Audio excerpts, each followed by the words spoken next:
Movie के start होते ही हमें सारा नाम की एक लड़की को दिखाया जाता है जो कि एक बर्फीली इलाके में अकेली होती है और किसी से डर के भाग रही होती है क्योंकि सारा के पीछे ज़ॉम्बी पड़ी थी। वो बचने की बहुत कोशिश करता है लेकिन आखिर वो ज़ॉम्बी उसे मार देता है।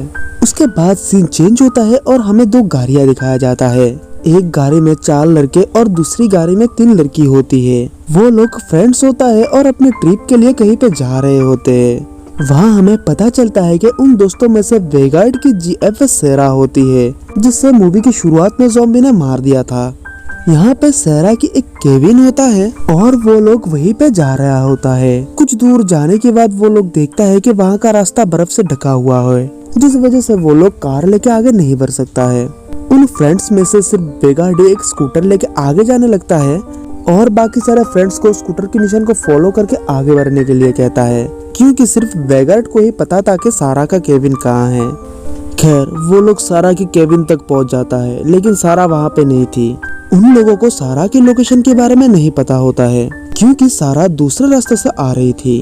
वो लोग केबिन तक पहुँचने के बाद शाम होने तक बर्फ में बहुत एंजॉय करता है और रात को केबिन में ही स्टे करता है और रात को बहुत मस्ती करने लगता है। रात को लिव केबिन से बाहर आता है तो उसे झाड़ियों में किसी के हलचल महसूस होता है।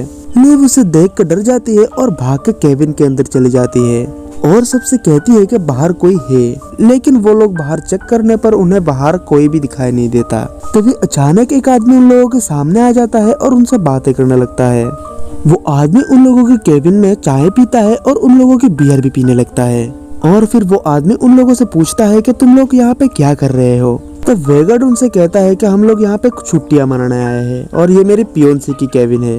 इसके बाद वो आदमी उन लोगों को कहता है कि तुम लोगों को यहाँ पे नहीं आना चाहिए था। वो आदमी उन्हें और भी बताता है कि ये जगह शापिट है। सेकेंड वर्ल्ड वॉर के टाइम पे यहाँ की पूरी इलाके में नाजिस के कुछ सोल्जर्स ने कब्जा कर लिया था। उन सोल्जर्स का कैप्टन हेडजॉग और वो सोल्जर्स यहाँ के आम लोगों के ऊपर बहुत जुल्म उठाया था, लेकिन धीरे धीरे लोग उन सोल्जर्स के खिलाफ प्रोटेस्ट और हमला करने लगे। जब उन सोल्जर्स को ये लगने लगा था कि यहाँ पे उन लोगों की नैया डूबने वाला है, तब वो सोल्जर सारे गांव को लूट को इस पहाड़ी में आ गया था, लेकिन किसी वजह से यहाँ पे सारे सोल्जर्स मारा गया और तब से लेकर आज भी यहाँ पे कई सारे इविल स्पिरिट मौजूद है और मैं ये नहीं चाहता हूँ कि कोई इविल स्पिरिट जाग जाए। ये बात सुन के रॉय हंसने लगता है और कहता है कि हम ये सारे बातों को नहीं मानते हैं। तभी वो आदमी गुस्से से रॉय का गला पकड़ लेता है और कहता है कि जब तुम्हारे पेट के अतरिया तुम्हारे हाथ में होगा तब पता चलेगा कि यहाँ आखिर चीज क्या है। और फिर वो आदमी कॉफी के लिए थैंक्स कह के यहाँ से चला जाता है। उसके बाद वो लोग केबिन में सो जाते हैं। वेगार्ड को अपने कमरे में किसी की चलने की आवाज सुनाई देता है। वो समझता है कि सारा है। वो उसका पीछा करते हुए बाहर जाता है और सारा को बुलाने लगता है। तभी सारा उसके सामने आ जाती है जो कि अब एक ज़ॉम्बी बन चुकी थी और तभी अचानक से वेगार्ड की नींद खुल जाती है, यानी कि वो एक सपना देख रहा था। उसके बाद के सीन में हम उस आदमी को देखते हैं जो कि अपने टेंट में आ चुका था और खाना खा रहा था। तभी उसे बाहर किसी के चलने की आवाज सुनाई देता है और वो जब अपने गन और टॉर्च लेके बाहर निकलता है तब उसके कुछ दूर पे एक ज़ॉम्बी दिखाई देता है। वो गन से शूट करने वाला था कि तभी एक और ज़ॉम्बी आकर बहुत जल्दी से उसका गला काट देता है और फिर वो आदमी अपने टेंट में घुस जाता है, लेकिन वो ज़ॉम्बी भी उसके टेंट में घुस के उस आदमी को जान से मार देता है। अगली सुबह वेगार्ड सारा को ढूंढने के लिए निकल जाता है। जाते वक्त वो अपने साथियों से कहता है कि अगर मैं कल तक वापस ना आऊं तो मेरे बाइक के निशानों की पीछा करते हुए कार तक जाना और हेल्प लेके आना। और ये कहकर वेगार्ड रवाना हो जाता है। वेगार्ड के जाने के बाद वो लोग मिलकर बर्फ में मस्ती करने लगता है। उन लोगों को क्या पता था कि ये मस्ती उन लोगों को सस्ती नहीं बल्कि बहुत ही महंगी पड़ने वाली है। खैर दूसरी तरफ वेगार्ड उस अजनबी आदमी के टेंट तक पहुंच जाता है और वहाँ पे बर्फ में खून गिरा हुआ देखता है। वेगार्ड टेंट के अंदर घुसने से वो देखता है कि वो आदमी आधा खाया मरा पड़ा हुआ है, जहाँ हमें ये समझ में आता है कि उन ज़ॉम्बीज़ के काटने से कोई भी इंसान ज़ॉम्बी में नहीं बदलता है। वेगार्ड को टेंट के बाहर कुछ निशान दिखाई देता है और वो उन्हें फॉलो करने लगता है। उस तरफ केबिन में उन लोगों को एक छोटा सा बॉक्स मिलता है और उससे खोलने पर उसमें से कुछ खजाना मिलता है और उन खजाने को चेक करने से ये पता चलता है कि ये खजाना लगभग 1942 का है। मार्टिन तब ये खजाने को हाथ लगाने से मना करता है क्योंकि ये सारा का हो सकता है। उस तरफ वेगार्ड जब उन पैरों के निशान का पीछा कर रहा था तब अचानक से उसके स्कूटर के नीचे की बर्फ टूट जाता है, जिससे वो एक गुफा में गिर के बेहोश हो जाता है। दूसरी तरफ केविन में वो लोग खजाने में मिली सोने को लेकर मस्ती कर रहा था और तभी एना चोरी से खजाने से एक गोल्ड कॉइन लेके मार्टिन की पॉकेट में घुसा देता है, जिससे मार्टिन बेखबर था। उसके बाद एयरलैंड बाहर चला जाता है और उसके पीछे पीछे क्रिस भी वहाँ से बाहर आ जाता है, लेकिन एयरलैंड वापस केबिन में चली आती है, लेकिन क्रिस बाहर होती है। तभी क्रिस को महसूस होता है कि कोई चुपके से उसे देख रहा है। पहले तो क्रिस सोचती है कि शायद एयरलैंड उसके साथ मजाक कर रहा होगा। तभी एक ज़ॉम्बी उसके ऊपर अटैक कर देता है, लेकिन वो किसी तरह से बच के सबको चिल्ला के बुलाने लगती है, लेकिन अंदर लाउड स्पीकर चलने की वजह से किसी को उसकी आवाज सुनाई नहीं दे रहा होता है। लेकिन हैना को कुछ सुनाई देता है और वो बाहर चेक करने जाती है और तभी एक ज़ॉम्बी क्रिस को ले जाता है। हैना को बाहर कुछ भी दिखाई नहीं देता है। हैना क्रिस को आवाज देके बुलाती है, लेकिन बदले में कोई भी आवाज नहीं आता है। तब हैना अंदर चले जाते हैं और सबसे कहता है कि क्रिस जवाब नहीं दे रहा है, और फिर वो मार्टिन के हाथ में एक गन देके उसे बाहर जाके ढूंढने के लिए कहती है। और फिर केरोप, मार्टिन, रॉय और एयरलैंड बाहर क्रिस को ढूंढने जाता है, लेकिन बाहर उन्हें कोई भी नहीं मिलता है। और जब हैना विंडो से बाहर झांक रही थी तब उसे क्रिस दिखाई देता है, जिसे देख हैना की कलेजे में ठंडक आई थी, लेकिन पल भर में वो ठंडक चले जाती है, बिकॉज वो क्रिस नहीं बल्कि क्रिस का हेड था, जो कि एक ज़ॉम्बी ने विंडो के सामने पकड़ के रखा था। ये देख हैना बहुत ज्यादा डर जाती है और डोर को लॉक कर देती है। लिप भी उस विंडो से झांकने की कोशिश करती है, लेकिन उसे कुछ भी दिखाई नहीं देता है। तभी एक ज़ॉम्बी उसके बालों को पकड़ लेता है और खींचने लगता है, और तब हैना उसकी बालों को काटकर उसे उस ज़ॉम्बी से बचा लेती है। और फिर वो सब केविन के फर्नीचर को दरवाजे के सामने लगा देता है ताकि कोई आसानी से अंदर ना आ पाए। तभी वहाँ पे बहुत सारे ज़ॉम्बीस आ जाते हैं। एयरलैंड सबसे कहता है कि अगर एक को भी कोई ज़ॉम्बी ने काट लिया तो वो भी ज़ॉम्बी बन जाएगा। तभी कुछ ज़ॉम्बी खिड़की से एयरलैंड को पकड़ लेता है और उसकी सर को पकड़ के फाड़ के मार देता है, जिस वाकये को देख कर हर किसी का होश उड़ जाता है। दूसरी तरफ सुबह गुफा में वेगार्ड को होश आ जाता है और वो जैसे तैसे करके बर्फ से बाहर आ जाता है। उस तरफ केबिन में सिर्फ 4 लोग थे, जो आपस में डिसाइड करता है कि उनमें से 2 ज़ॉम्बी का ध्यान भटकाएगा और बाकी 2 लोग कार की तरफ जाके मदद लेके आएगा। मार्टिन और रॉय बर्तन बजा के ज़ॉम्बीज की ध्यान अपनी तरफ खींचने लगता है और लिव और हैना हेल्प लेने कार की तरफ जाने लगती है। दूसरी तरफ वेगार्ड अपने बाइक के फ्यूल से एक मशाल बनाता है और फिर से उसी गुफा में घुस जाता है और छानबीन करने लगता है। उसी दौरान उस गुफा में वेगार्ड को जर्मन फ्लैग, हेलमेट और हथियार मिलता है, और उसी हेलमेट के पास से वेगार्ड को सेरा की कटा हुआ सर भी मिलता है। तभी वहाँ पे एक ज़ॉम्बी आ जाता है और वेगार्ड को गुफा से बाहर फेंक देता है।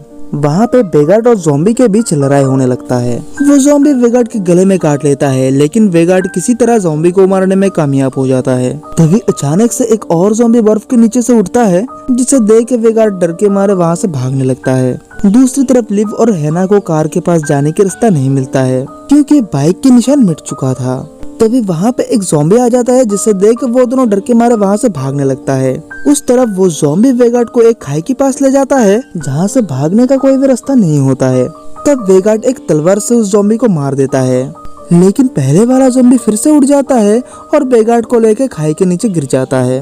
लेकिन वेगार्ड किसी तरह से मरे हुए ज़ॉम्बी की आते पकड़ के बच जाता है। वो ज़ॉम्बी भी वेगार्ड को पकड़ के लटका हुआ था, जो उसके गले में फिर से काट देता है, और वेगार्ड उस ज़ॉम्बी को किसी तरह से नीचे फेंक देता है। और दूसरी तरफ हैना ज़ॉम्बी से लड़ने लगती है और लिव उससे डर के भागने लगती है। तभी एक ज़ॉम्बी उसे मार के नीचे गिरा देता है और फिर कई सारे ज़ॉम्बीज मिलके उसकी बॉडी को फाड़ के खाने लगता है। और तभी लिव के हाथ में एक ग्रेनेड आ जाता है और वो उसे ब्लास्ट करके खुद के साथ साथ उन ज़ॉम्बीज को भी मार देती है। इस धमाके को सुनकर ज़ॉम्बी कॉर्नेल हेडजॉग वहाँ आ जाता है और वो अपने ज़ॉम्बी सोल्जर्स को उन्हें पकड़ने के लिए कहता है। हैना खुद को बचाने के लिए एक पैर में चढ़ के बैठी होती है, लेकिन उसे एक कौवा परेशान करने लगता है और वो उस कौवे को मार देता है ताकि उन ज़ॉम्बीज को उसके बारे में पता ना चले। लेकिन 2 ज़ॉम्बी उसे पैर पे देख लेता है और उसे पकड़ने के लिए पैर में चढ़ने लगता है। तब हैना एक लकड़ी की मदद से एक ज़ॉम्बी को मार देती है, लेकिन वो दूसरा ज़ॉम्बी उसके पीछे पड़ जाता है। हैना कैसे भी करके वहाँ से भागने लगती है और भागते हुए एक पहाड़ के किनारे में पहुंच जाता है। वो ज़ॉम्बी भी उसके पीछे पीछे वहाँ पहुंच जाता है। तब हैना अपने पैर के नीचे जमे बर्फ को पैर से लात मार के तोड़ देता है और हैना उस ज़ॉम्बी के साथ पहाड़ से नीचे गिर जाता है। और दूर से हेडजॉक ये सब कुछ देख रहा होता है। रॉय कुछ फ्यूल से एक बॉम्ब बनाता है और ज़ॉम्बीज़ के ऊपर फेंकते वक्त वो गलती से केबिन में ही फेंक देता है, जिससे वहाँ पे आग लग जाता है। और फिर वो दोनों किसी तरह उस केबिन से निकल के दूसरी केबिन में आ जाता है। वहाँ पे उन लोगों को बहुत सारे टूल्स मिलता है, जिनमें से रॉय एक हैमर को उठा लेता है और मार्टिन एक चेनसो ले लेता है। दूसरी तरफ वेगार्ड किसी तरह बर्फ से ऊपर आता है और एक तार से अपने कटे हुए गले को सिल के एक टेप से लपेट लेता है। और फिर वेगार्ड उस गुफा में से एक मशीन गन लेके अपने बाइक में फिट कर लेता है। उस तरह पहाड़ से गिरने के बाद हैना को होश आ जाता है और वो किसी तरह से बर्फ के नीचे से बाहर आती है और देखती है कि वो ज़ॉम्बी अभी भी जिंदा है, जिसे लेके वो पहाड़ी से गिरी थी। उसका सिर्फ सर ही बाहर था। ये मौका देख के हैना उस ज़ॉम्बी को मार देती है। और केविन के सामने मार्टिन और रॉय की तरफ काफी सारे ज़ॉम्बीज़ आगे बढ़ रहे थे और वो दोनों ज़ॉम्बीज़ को मारते हुए आगे बढ़ने लगते हैं। तभी वहाँ पे वेगार्ड भी आ जाता है और मशीन गन से सारे ज़ॉम्बीज़ को मार देता है। तब वेगार्ड उन दोनों से पूछता है कि बाकी लोग कहाँ हैं, और वो दोनों कहता है कि लिव और हैना मदद लाने कार के पास गई है और बाकी लोगों को ज़ॉम्बीज़ ने मार दिया। तभी पीछे से कुछ ज़ॉम्बी वेगार्ड के ऊपर हमला कर देता है और उसके सारे बॉडी पार्ट्स को फाड़ के मौत की घाट उतार देता है। उसके बाद मार्टिन और रॉय ज़ॉम्बीज़ को काटने लगता है। तभी वहाँ पे हैना भी आ जाती है, लेकिन मार्टिन गलती से उसके ऊपर भी बुरी तरीके से वार कर देता है, जिससे उसकी भी मौत हो जाती है। तभी वहाँ पे हेडजॉक और उसकी सारी ज़ॉम्बी फोर्स आ जाता है। मार्टिन सारे ज़ॉम्बीज़ को मशीन गन से मारने लगता है। तभी एक ज़ॉम्बी उसके हाथ में काट देता है। मार्टिन समझता है कि अब वो भी ज़ॉम्बी बनने वाला है और इसलिए वो अपने हाथ को चेनसो से काट लेता है। ऐसा करने से उसे बहुत दर्द होता है, लेकिन वो बहुत ही खुश था क्योंकि वो अब ज़ॉम्बी नहीं बनने वाला था। तभी बर्फ से एक ज़ॉम्बी निकल के उसके पेट में काट लेता है और मार्टिन उसे भी मार देता है। अब हेडजॉक बस अकेला ही बचा हुआ था, लेकिन हेडजॉक की एक चीख से पूरी जमीन हिलने लगती है और अगले ही पल ज़ॉम्बीज़ की एक बड़ा सा फोर्स खड़ा हो जाता है, जिसे देखकर वो दोनों वहाँ से भागने लगता है। हेडजॉक रॉय की हैमर से उसे ही मार देता है और रॉय की पॉकेट से एक घड़ी निकाल लेता है, जिसे देख मार्टिन समझ जाता है कि वो लोग उस खजाने के लिए ऐसा कर रहे हैं। तब मार्टिन भाग के जाके उस केबिन से खजाने की बॉक्स को ले लेता है और ज़ॉम्बी फोर्स और हेडजॉक के सामने रख देता है। इसे देख हेडजॉक शांत हो जाता है और उसे जाने देता है। उसके बाद मार्टिन भागते हुए कार के पास चले आते हैं। जब मार्टिन कार को स्टार्ट करने वाला था, तब उसकी पॉकेट से एक गोल्ड का सिक्का गिरता है, जो हैना ने चुपके से उसकी पॉकेट में डाल दिया था। तभी वहाँ पे हेडजॉक भी आ जाता है और उस सिक्के की तरफ देखता है। हेडजॉक कार का शीशा तोड़ने लगता है और ये मूवी यहीं पे खत्म हो जाता है। दोस्तों, ये वीडियो आपको कैसे लगे हमें कमेंट करके जरूर बताएं और ऐसे ही मूवीज की एक्सप्लेनेशन को देखने के लिए हमारे चैनल को सब्सक्राइब करके बेल आइकन को प्रेस कर दीजिए। जय हिंद, जय भारत। मिलते हैं अगले वीडियो में।